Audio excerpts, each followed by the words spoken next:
Bonjour à tous, je suis très heureux d'être parmi vous aujourd'hui et je vous remercie de votre accueil. Comme vous le savez, je suis l'auteur du livre L'homosexualité au risque de la foi, livre dans lequel je raconte mon évolution personnelle. Dès mes premières années, j'ai vécu dans un foyer aimant, avec une foi profonde et ma famille était très croyante. Je me rends compte aujourd'hui que la campagne apporte la stabilité, l'ampleur du temps, le calme, tout est en simplicité.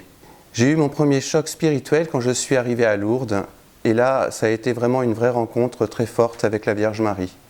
J'ai pu découvrir la souffrance et puis tout ce qui peut déranger en fait et dont on ne parle pas. Ce fut une sensation et une invitation à avancer sur le chemin de la foi. À l'époque, j'étais au collège.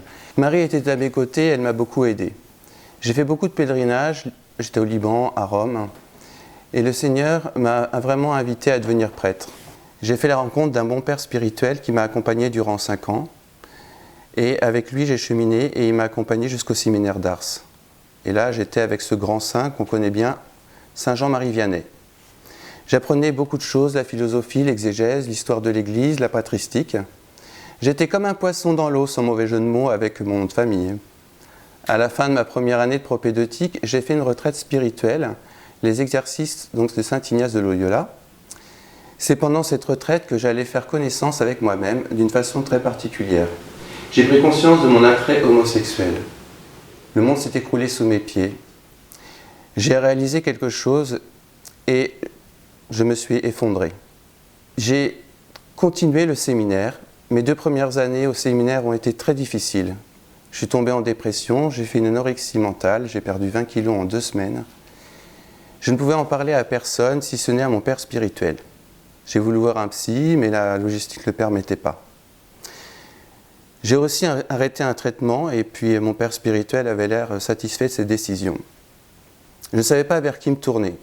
Alors j'ai rencontré un prêtre exorciste qui, après quelques prières d'exorcisme, a établi un diagnostic. « Je suis assiégé par le démon », me dit-il. J'avoue que ça a été rude. J'ai vécu plusieurs pratiques et pendant 2 ans, j'ai vécu des prières d'exorcisme pour me délivrer de ces soi-disant homosexualités. La souffrance était très forte, je ne comprenais rien. J'ai voulu partir du séminaire. J'en ai parlé encore là à mon père spirituel qui m'a dit « si tu pars, tu vas tomber ». Mais en fait, il fallait comprendre que j'allais en enfer. Donc j'ai continué tant bien que mal, j'avais l'impression d'être devenu vraiment un pustule sur le corps du Christ. Mon père spirituel m'a invité à faire une retraite de guérison intérieure au Canada pour guérir de mon homosexualité et me délivrer du démon. C'est ce qu'on appelle aujourd'hui, on entend bien parler en ce moment, les thérapies de conversion. Je suis revenu pour faire mon service militaire et j'ai été envoyé en coopération en Corée. Et là-bas, franchement, je vous dirais, j'ai craqué. Et j'ai été rapatrié et hospitalisé en hôpital psychiatrique pendant un certain temps parce que l'armée était responsable de moi. J'ai donc parlé à mes parents, j'ai exprimé mon problème, j'ai dit que je n'étais pas bien. J'ai été donc accompagné par un psychiatre pour m'aider à aller mieux et sortir de ma dépression. Et petit à petit, je me suis senti un peu mieux. J'ai commencé à m'accepter, à m'aimer. Je cherchais l'amour. Parce que j'étais rentré dans cette logique où il fallait que je rencontre quelqu'un, que je puisse m'épanouir et vivre une vie de couple. Ensuite, j'ai rencontré un garçon, j'ai eu ma première période de sexualité et là, je me suis dit, mais qu'est-ce que j'ai fait? Puis finalement, de fil en aiguille, j'ai continué. Alors, j'en ai parlé à mes parents, j'ai fait mon coming out, comme on dit maintenant. Ça a été très dur pour eux, mais je leur remercie parce qu'ils ne m'ont jamais jugé, ils m'ont toujours aimé et ça, c'est formidable. Mais petit à petit, je suis rentré dans une espèce de rouage de consommation sexuelle. J'ai commencé à suivre les théories LGBT, je ne comprenais plus rien à l'Église, je la trouverais rétrograde. J'ai obtenu un diplôme après mes études et j'ai commencé à chercher du travail. Ce fut une période un peu difficile parce que j'ai déclaré une maladie auto-immune. Et puis 3 ans après un diagnostic sérieux, j'ai pu quand même finalement trouver un travail. Et là, j'ai travaillé dans l'unité d'ingénierie nucléaire donc d'EDF. Et à partir de là, je me suis installé à Paris. Et là, la porte s'est ouverte à la consommation sexuelle, etc. Et finalement, l'histoire s'est répétée. J'ai eu plusieurs histoires qui n'ont pas été très concluantes. Juste une belle histoire qui m'a permis d'avoir quelque chose de beau, si je puis dire. Mais finalement, après, je suis retombé dans la débauche et j'ai sombré. J'ai attrapé le VIH. il fallait que le Seigneur me rappelle à un moment donné que ça n'allait pas et que j'étais sur le mauvais chemin. Et finalement, j'ai voulu me réformer, mais ça n'a pas fonctionné. J'ai repris mes mauvaises habitudes.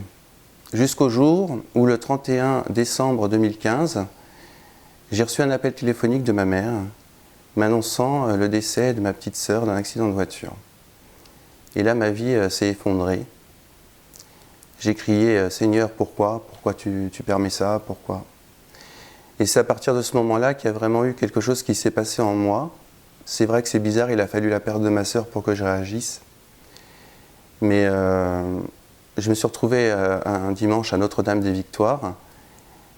Et puis pendant la messe, j'étais pas très bien. Et je me souviens de m'être approché de l'Eucharistie pour recevoir la communion. Et au retour, j'ai vraiment senti comme des visions d'enfer. C'était très très bizarre. Et j'avais peur des angoisses. Et à un moment donné, j'ai Jésus en moi, crie vers Jésus. J'ai crié vers Jésus. Et là, tout est parti. Une paix est venue en moi. Et je dirais pas que j'ai été transfiguré, parce que c'est un peu quand même... mais j'ai été illuminé par la grâce de Dieu. Et c'est là que j'ai enfin changé de vie.